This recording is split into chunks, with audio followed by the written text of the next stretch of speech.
یہ بات ہے 17 رمضان 2 ہجری کی، جب مسلمانوں اور قریش مکہ کے درمیان جنگ پیش آئی جس کا نام تھا جنگ بدر۔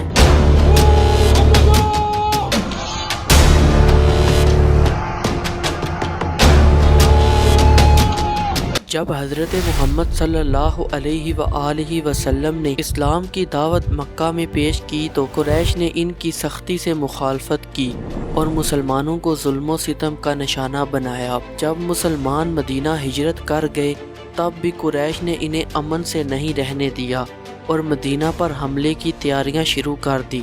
قریش کو خوف تھا کہ مدینہ میں اسلام کے بڑھنے سے ان کی سیاسی اور معاشی طاقت کو خطرہ ہوگا۔ انہوں نے مدینہ پر حملہ کرنے کی دھمکیاں اور عملی طور پر تیاریاں بھی شروع کر دیں۔ جب مسلمان مکہ سے مدینہ ہجرت کر گئے تو قریش نے ان کے مال و اسباب پر قبضہ کر لیا۔ مسلمانوں کو اپنے اموال واپس حاصل کرنے کا حق تھا اور انہوں نے قریش کے تجارتی قافلوں کو روکنے کی منصوبہ بندی کی تاکہ اپنا حق واپس لے سکیں۔ ابو سفیان کا قافلہ شام سے آ رہا تھا اور مدینہ کے قریب سے گزرتا ہوا مکہ کی جانب جا رہا تھا۔ قافلے میں تجارتی سامان، قیمتی مال اور سونا تھا۔ تاریخی روایات کے مطابق یہ قافلہ تقریباً 1000 اونٹ پر مشتمل تھا۔ اس میں 50,000 دینار تھے۔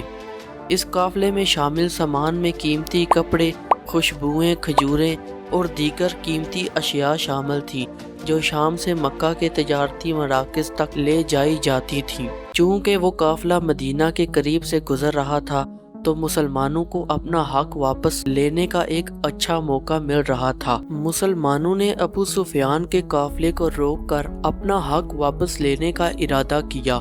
مسلمانوں نے یہ قدم بطور دفاع اٹھایا تھا تاکہ قریش کی بڑھتی ہوئی جارحیت کو روکا جا سکے۔ اگر مسلمانوں نے قریش کے مالی وسائل کو متاثر کیا تو شاید وہ مسلمانوں کے خلاف مزید بڑے اقدامات سے رک سکتے تھے۔ ابو سفیان کو مسلمانوں کے منصوبہ کی خبر مل گئی، جس کے بعد اس نے قافلے کو دوسرے راستے سے لے جانے کا بندوبست کیا اور مکہ والوں کو بھی خبر دی۔ قریش نے مسلمانوں سے جنگ کرنے کے لیے ایک بڑا لشکر بدر کی طرف روانہ کر دیا، جس کے نتیجے میں جنگ بدر ہوئی۔ اس جنگ میں مسلمانوں کی تعداد تقریباً 313 تھی، جن میں زیادہ تر افراد پیدل تھے اور ان کے پاس محدود جنگی ساز و سامان تھا۔ صرف 2 گھوڑے اور 70 اونٹ موجود تھے جن پر باری باری سوار ہوتے تھے۔ قریش مکہ کی تعداد تقریباً 1000 تھی۔ قریش کا لشکر زیادہ طاقتور تھا اور ان کے پاس زیادہ سامان تھا، جس میں 100 گھوڑے، 600 زرہیں اور بڑی تعداد میں اونٹ شامل تھے۔ اس جنگ میں حضرت محمد صلی اللہ علیہ وآلہ وسلم جنگ کی قیادت فرما رہے تھے اور حضرت ابو بکر صدیق اسلام کے پہلے خلیفہ اور حضور صلی اللہ علیہ وآلہ وسلم کے قریبی ساتھی تھے۔ حضرت عمر بن خطاب، حضرت علی بن ابی طالب، حضرت حمزہ بن عبد المطلب، حضرت مصعب بن عمیر، حضرت سعد بن معاذ، حضرت مقداد بن اسود۔ جنگ میں جو 2 گھوڑے تھے ان پر ایک یہ سوار تھے حضرت زبیر بن عوام، اور قریش مکہ کی جانب سے ابو جہل، ولید بن عتبہ، ابو سفیان، ابو لہب یہ شامل تھے۔ جب مسلمان اور قریش مکہ آمنے سامنے تھے تو قریش کے سردار عتبہ اور شیبہ اور ولید بن عتبہ میدان میں نکلے اور مسلمانوں کو للکارنا شروع کر دیا۔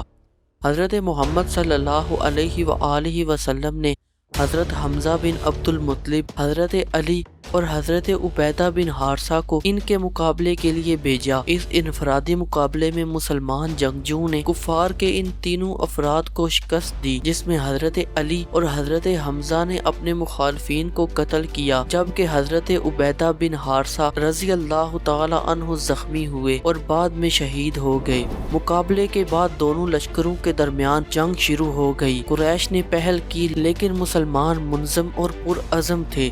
حضور صلی اللہ علیہ وآلہ وسلم نے اپنے لشکر کو پرجوش اور دعا کے ساتھ جنگ کا آغاز کرنے کا حکم دیا۔ حضور صلی اللہ علیہ وآلہ وسلم نے اللہ سے فتح کی دعا کی اور فوج کو ہمت دلائی۔ مسلمانوں نے نظم و عزم کے ساتھ قریش کے لشکر کا سامنا کیا اور بھرپور بہادری سے لڑے۔ مسلمانوں کو اللہ کی مدد سے فتح حاصل ہوئی۔ قریش کا لشکر بکھر گیا اور ان کی کئی اہم سردار مارے گئے، جن میں ابو جہل، عتبہ اور شیبہ بھی شامل تھے۔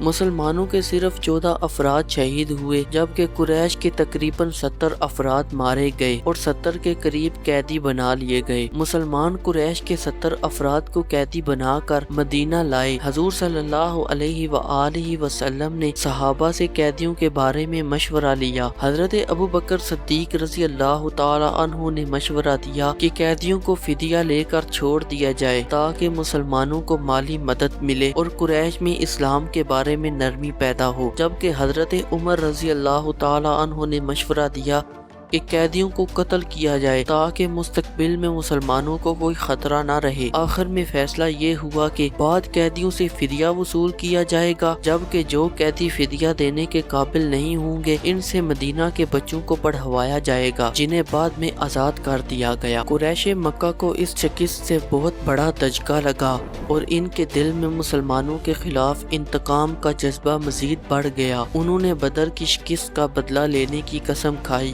جس کے نتیجے میں کچھ عرصے بعد جنگ احد پیش آئی۔ جنگ بدر کو مسلمانوں کی تاریخ میں ایک اہم مقام حاصل ہے، جسے حق اور باطل کے درمیان فرق کرنے والے دن کے طور پر جانا جاتا ہے۔ یہ جنگ مسلمانوں کے لیے اللہ کی نصرت اور غیبی مدد کا مظہر بنی۔ جنگ بدر کے بارے میں مسلمانوں کا حوصلہ بلند ہوا اور ان کی مدینہ میں پوزیشن مستحکم ہو گئی، جبکہ قریش نے مستقبل میں انتقام کی تیاریاں شروع کر دی، جو بعد میں جنگ احد اور دیگر جنگوں کی صورت میں سامنے آیا۔